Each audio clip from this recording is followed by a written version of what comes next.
Hey everyone, and welcome to my new video for DragonHeir Silent Gods. This is the end boss fight versus Asclepius.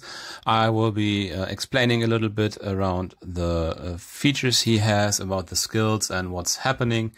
And we'll be showing you my teams I used. I didn't do 6 teams with 200 million damage for the max rewards, but I did a couple of good teams, I think, and some of them might be able to be copied. So yeah, keep watching and you will see my teams.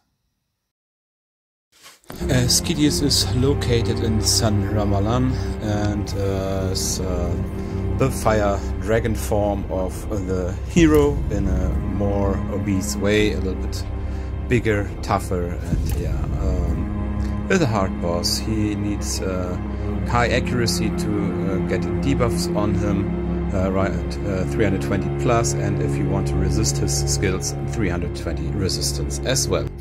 After each skill casting the boss does, he gains Frenzy, and Frenzy ignores part of our hero's defense, up to 150 stacks times 0.6%, so that's quite a lot. And after 60 stacks, he's dealing fire damage to all enemies he has every 10 seconds. And of course, he is immune to control and ultimate down. With his first skill, he deals damage twice. First hit he does is only fire damage, the second is fire damage and knocked up. So our heroes are unable to cast skills or basic attacks. His second skill hits the target with the highest max HP, dealing fire damage and reducing the ultimate energy by 100%, and if the hero is below 30% of his max HP, this skill becomes AoE and deals fire damage to other heroes as well. On his third skill, he deals fire damage to all enemies and steals 1 buff from each of your heroes or summons. And that is important to know because I will show you one team later on that is benefiting from this option with the stealing of the buffs. But more on that later in this video. With the fourth skill, he's hitting all enemies 3 times and inflicting a random debuff on them. With his final skill, he's dealing damage to all enemies, and if those enemies have a debuff on them, he's dealing double damage or double hit damage on them and removing debuffs from himself. Let's start into the fight, and if you like my videos, feel free to subscribe, leave a comment and join our Discord community server for DragonHeir Silent Gods. Have fun for the rest of the video and some explanations on the teams later on in this video, and good fight for all of you. So the first team I will be running is my Rook team. He's dealing high damage here, of course, because of his corrosion damage style. I'm using him with his artifact high damage build, and accompanied by Dargo for corrosion applying and Gegnu for death, down and more corrosion. And for the supporting parts, I'll choose Calavera and Ogok, both of them with some accuracy to apply attack penalty for survivability.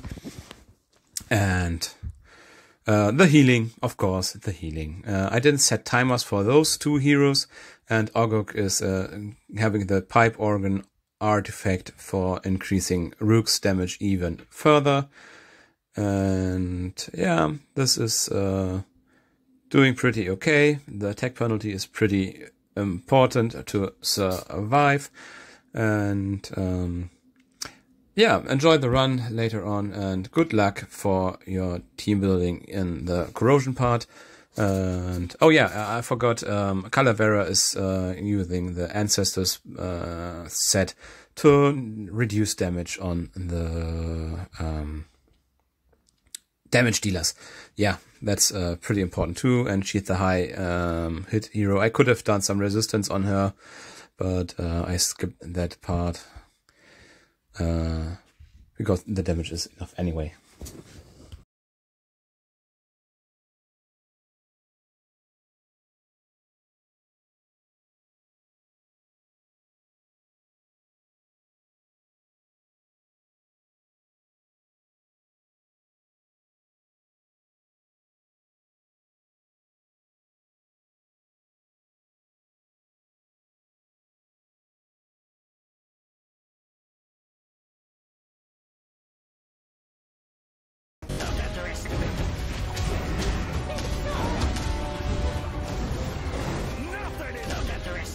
And as you will see in the end,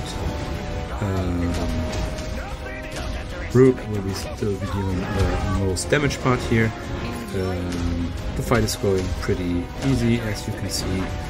We're approaching the 200 million threshold. Reaching 200 million reduces the damage dealt by 90% of all heroes. So the damage dealt is decreased by a lot, but 200 million is the benchmark to be reached with this team. And I will be showing you the next team after this. And good luck rebuilding this team, maybe, if you got all the heroes as well.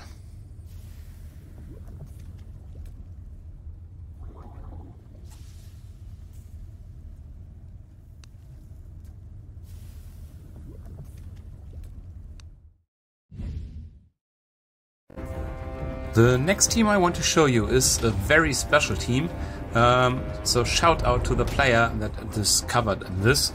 It's a team full of epic and rare heroes, and the main reason, or the only reason this team is working, is this hero here, Belvernal, or Belvernal, I'm not sure about the name, but it doesn't matter.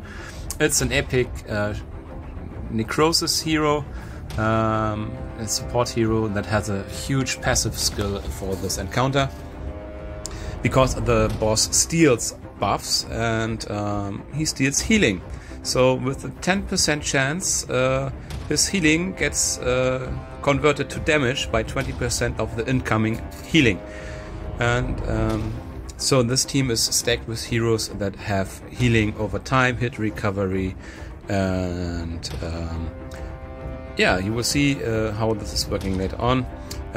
I chose Anna to be in this team because she's applying healing over time and hit recovery, recovery over time and hit recovery that way. And this is pretty good to be stolen. Nathaniel is another hero I chose for this team and was recommended by the other players to get into this team because he has a battle skill with recovery over time as well, and yeah, that's pretty nice to have.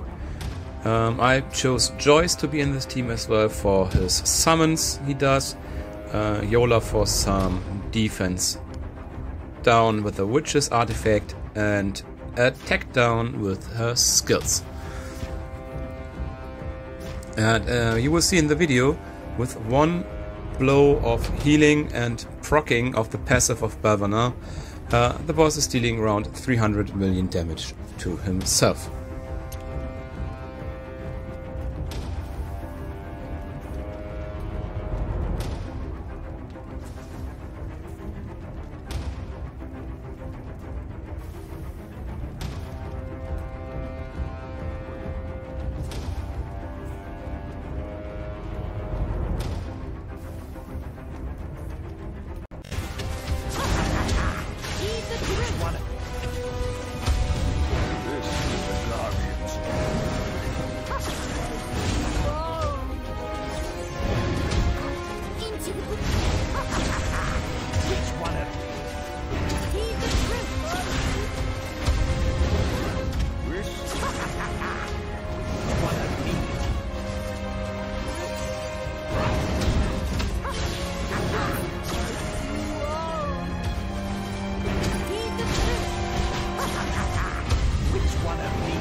So as you can see, we haven't been lucky yet for the damage part. We're around 40 million right now. So let's hope we get a big hit in pretty soon, because time is running low and RNG. Oh, there it is. There it is. 350 million in one hit on top. Then Bell died, but that's okay. I will save this run and keep it. It's the last day for me on this boss anyway, and my ranking won't be in the top 50 anyway, so that's okay.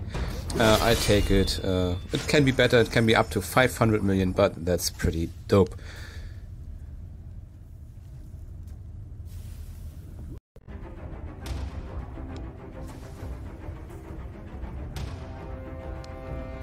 Next up as my third team is my Necrosis Shadow team, and this team up I'm using Vinyara for her battle skill and ultimate skill with some high skill haste and accuracy. That's why I'm using the Hourglass in this setup. Her battle skill is granting a shield to the enemy with the lowest hit points and some defense up on him as well.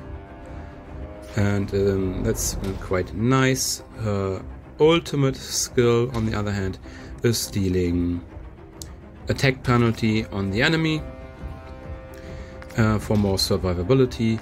I'm using the Cyril's Whisper set and some skill haste rune on the negative rune. And I built her a little bit chunky with defense high. Astarion is the next hero. She's having the horn and high resistance because she is max HP to cover the ultimate down skill and to resist the enemy on this part. She's not doing much debuffs here, but she's using the horn for more healing for the survivability as well.